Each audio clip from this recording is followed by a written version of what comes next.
Okay, so this is low-key awkward, but the NBA season starts in a month. Don't lie to me and act like you knew that either. I know you did it. Don't act like you know me. You don't know me. Maybe I don't, but if you're like me, then you probably need a refresher on just everything that happened last season. I mean, yeah, we know the Warriors won the championship, Steph got his finals MVP, but I guarantee there's a few noteworthy things that happened during the 21-22 season that you forgot. I guarantee it. Okay, or maybe not. I don't know. Maybe Chris Tucker was right. I mean, I don't know any of you.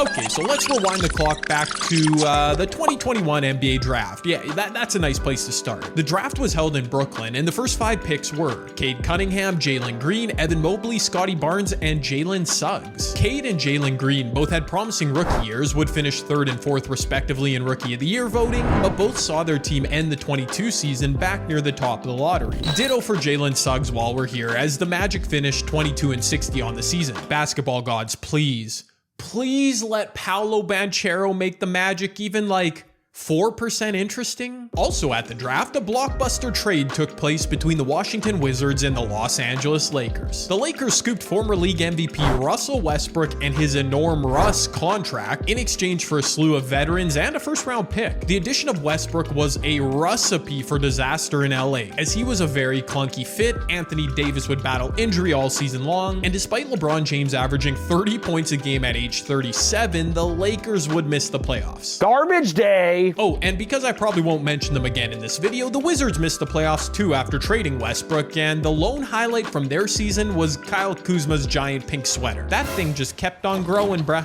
After flaming out once again in 21, the Trailblazers would move on from Terry Stotts and hire Chauncey Billups as their new head coach. After a decade of dominant play, Damian Lillard would battle an abdomen injury all season. CJ McCollum would be dealt at the deadline, and Portland was lottery bound. Similarly, in the city that never sleeps, the Knicks were more like Frank Sinatra, flying to the lottery rather than the moon. Google everything I just said if it didn't make sense to you. I refuse to further explain my genius wordplay. Speaking of blue and orange color schemes, the OKC Thunder finished with the 4th worst record in the NBA for a 2nd season in a row. But hey, at least they've got an absolute stud in Shai Gilgeous-Alexander, and now Chet Holmgren too. Bad news out of Oklahoma City. Thunder rookie Chet Holmgren will miss the entire upcoming season because of a Liz Frank injury to his right foot. Well, the other frontrunner in the Victor W sweepstakes of 2023 will be the San Antonio Spurs, who are set to take another million Victor L's. Not only did San Antonio miss the playoffs for a 3rd straight season, they'd unload young star DeJounte Murray following the season. A cool aspect of the 2021-22 NBA season was the extended celebration of it being the 75th season in league history. The NBA 75 branding was honestly clean, as well there was the unveiling just prior to the season of the 75th anniversary tee. Shout out to the NBA for manufacturing hours of content. I mean, everybody and their mother was debating that list. Still not sure how Dwight Howard got left off, by the way. But hey, it facilitated a super rare Michael Jordan-LeBron James interaction at the All-Star game in Cleveland. So that was cool. Just in time for Christmas, the season kicked into high gear. Steph Curry started off the season on an absolute burner, and on December 14th, he'd break Ray Allen's record with 2,974 made threes in his career. That thing ain't getting broken again for a minute. About a month later, Klay Thompson would return to the Warrior lineup after missing 2 full seasons to injury. He'd score 17 points against the Cavs in his return. Also in December, the Memphis Grizzlies set an NBA record by beating the Thunder by 73 points? Nope, not an error on my end. 73 points. This was actually a good indicator of what the Grizzlies would eventually do all season. Not win by 70 points per se, but Memphis did ascend into contender territory. Led by Ja Morant, who'd finished 7th in MVP voting in just his 3rd season, the Grizz would win 56 games, good for 2nd in the West. Back to December, we had another record set. And give Shai Gilgeous-Alexander credit as Devontae sends it.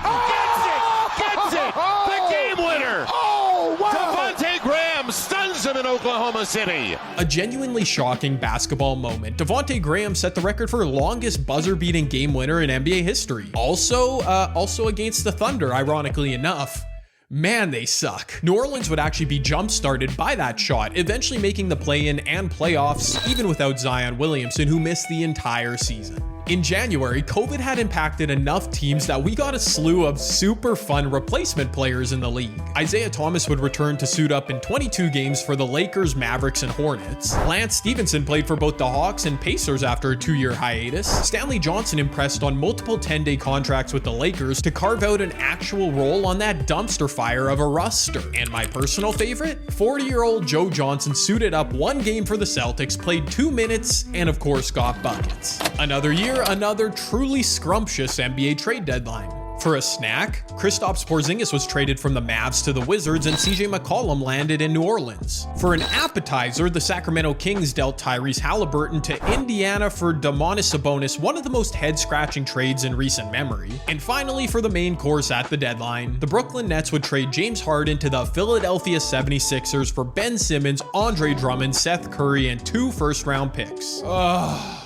Do I really have to talk about this whole thing? Man, it was so annoying. All right, start the timer. Let's see how quickly I can recap this mess. Kyrie Irving was unvaccinated and unable to play in New York City. The Nets originally said he wasn't allowed to be a part-time player, but changed their tune a couple months later, allowing him to play only road games. Due to Kevin Durant battling injury and Kyrie rarely playing, James Harden got frustrated and maybe almost, but definitely certainly requested a trade. Remember Harden saying he didn't formally want to request a trade or whatever? That was so dumb. His publicly non-public trade request to the 76ers was indeed granted, as the Nets sent their problem child away in return for another. That other problem child was Ben Simmons, who was straight up refusing to play for Philadelphia. I don't want to be insensitive to any mental health issues that Ben Simmons was facing, or maybe still is, but man, his side of the story was just so annoying too. Ben held out beginning in training camp. He showed up to practice once, but was infamously kicked out by Doc Rivers. There were some fines levied against Simmons. There was Simmons' agents criticizing the Sixers on his behalf. It was just ugly. Brooklyn would get absolutely flooded by the Celtics in a first-round sweep, with Ben Simmons playing as many games for the Nets as you or I have, while James Harden often looked like the shell of his former self, as the 76ers would eventually fall to the Miami Heat in the second round. And we're done talking about those two teams for the rest of the video. For the second consecutive season, Nikola Jokic and Joel Embiid finished first and second respectively in MVP voting. The Big Serb became the 13th player in league history to win back-to-back MVPs, as he averaged a sparkling 27, 14, and 8 per game, leading the Nuggets to a 48-34 record. Unfortunately, the Nuggets weren't a true contender as a result of missing both Jamal Murray and Michael Porter Jr. for the season. Get better soon, Jamal. Joel pushed through the drama in Philly to win the scoring title, lead the Redacted to a 51-31 record, and establish himself as a next-level superstar. And now it's time for a special feature segment in this video, which I'm calling the Clippers Rockets Secret Tunnel Almost Fight Memorial NBA Twitter Explosion Moment. Okay, that's a little wordy. We can tighten it up for next year. This year, the prestigious honor goes to the Nuggets and Heat. In November, Nikola Jokic would take exception to a Markieff Morris foul, going Von Miller on him right at center court. This is 4K! How did they get you at 4K? It was well documented that the Heat hung around outside the Nuggets locker room, attempting to have a friendly chat with Jokic, I'm sure. Following the game, Nikola's brothers would end up threatening Marcus Morris on Twitter? It was insane. Seriously, what was life like before social media? It just must have been no fun. Markieff would actually miss 58 games due to whiplash from the incident, but eventually made his return to the court in March.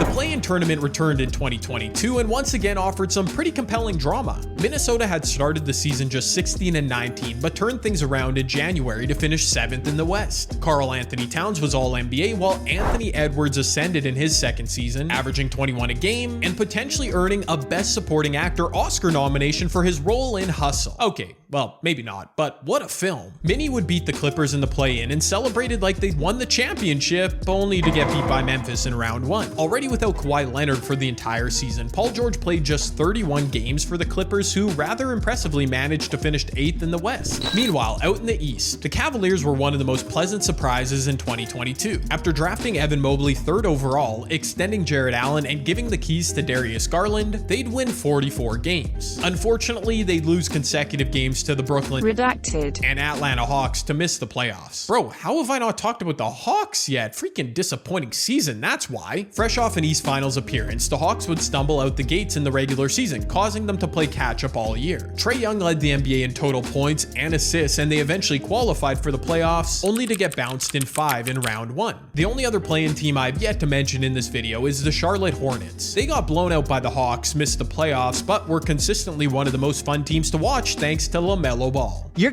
damn right it's Charlotte. Yeah. Other than the Markieff Morris, Nikola Jokic situation, the Miami Heat remained largely out of the spotlight all season. They had traded for veteran Kyle Lowry prior to the season, as well extended Jimmy Butler long term. Butler was once again himmy come playoff time, as he'd averaged 31 points a game in the round 1 slaughter of Atlanta, then 28 a game as the Heat rung Philly's bell. The Redacted. had advanced to the second round by way of beating the Raptors in round 1. Not to be a Canadian homer, because I'm not, like, at all, but the Raps had a real rough go in 2021 thanks in large part to not playing any home games. For the 22 season, they were welcomed back home to Toronto, saw 4th overall draft pick Scotty Barnes win Rookie of the Year, but then saw Joel Embiid do this. They angles up toward the rim. He gives to Embiid. He'll turn. Got off the side and hit it. Oh my! There's gonna count the bucket. See? I'm not a homer at all. The Bulls were an early contender after adding DeMar DeRozan, Alex Caruso, and Lonzo Ball prior to the season. DeMar specifically was a revelation, making All-NBA second team. Unfortunately, a late season slide pitted them against Milwaukee in the first round, and that was an unfair fight. The Bucks were defending their chip last season and ran it back with largely the same crew around Giannis Antetokounmpo. It was another special season for the Greek Freak, as he averaged 30, 12, and 6, and had his basketball abilities inexplicably called into question again. He doesn't understand basketball yet. He plays the sport. He won a championship. Cool. He doesn't really understand how to be great. Congrats, Gilbert. You had the dumbest basketball take of the year. In the same season, that brainless idiot Nick Adams trolled NBA fans with his takes on a daily basis. I mean, that's actually impressive. Anywho, the Bucks would fall in an epic 7-game series to the Celtics in round 2. Chris Middleton played just 2 games in the playoffs, by the way. The Celtics had a very interesting season. After a management shakeup, Boston would find themselves 18-21 after losing to the Knicks on this shot in January. Finds Barrett. Get a shot up. This is for the win. It's good! Off the window! But following that shot, they'd win 33 of 43 games to close the season. Jason Tatum was first team All-NBA, and Marcus Smart would win Defensive Player of the Year. Boston would then viciously sweep the Redacted in round 1, outlast the Bucks in round 2, then take down the Heat in 7 games to advance through to the NBA Finals. The 2022 West playoffs were far less dramatic, unfortunately. The Suns built on their 2021 Finals appearance by winning a franchise record 64 games. Devin Booker made first team All-NBA, but they did drop 2 games in round 1 to the Pelicans. That would prove to be ominous, as in round 2, the Suns would fall to Dallas in 7 games, culminating with a 33-point loss in Game 7. That's a murder. Yes, it was, Chris Smoove. Those Mavericks saw yet another season of growth from the incomparable Luka Doncic. The Slovene finished 5th in MVP voting, averaging a near 28-point triple-double, and did it all while on the beer and Cheetos diet. Amazing! The Mavs handled the Jazz in round 1, the Suns in round 2, advancing through to the West Finals for the first time since 2011. And I guess since I mentioned them, I have to say something about Utah. Once again, the Jazz were led by Rudy Gobert and Donovan Mitchell, won a bunch of games, were doubted by everyone, and collapsed in the playoffs. Only difference this time around is they responded by trading away everybody. I really didn't see that coming. And finally, that brings us to the Golden State Warriors. The dynastic group had bounced back after missing the playoffs in consecutive seasons to pounce like a lion on the carcass of a weak Western Conference. Golden State breezed past the one-man army Nuggets, withstood the upstart Grizzlies, then breezed past the one-man army Mavericks in the West Final. Hey, could we get some support for Nikola and Luka, please? Wait. What if they teamed up? Make it happen, Cubes. The 2022 finals were extremely back and forth and by and large, actually quite fun. The narrative entering the series was based primarily around Steph Curry's finals MVP virginity and the question of if this would finally be his year to shine on the big stage. By the way, I made a video a while back on why that narrative was BS. Go watch it. The Celtics actually took a 2-1 series lead, but in Game 4, Steph Curry once again showed why he's a true generational all-time great. Back to Curry, step back, 3-pointer, bang! Steph Curry drills the three. 43 points, 10 rebounds, and the dagger for Curry in a series-shifting victory for the Warriors. Golden State wouldn't look back from that point, eventually closing the Celtics out in 6 games. Curry secured his 4th ring and first Finals MVP as the NBA was once again left looking up at the Golden State Warriors, atop their throne for the 4th time in the past 8 seasons.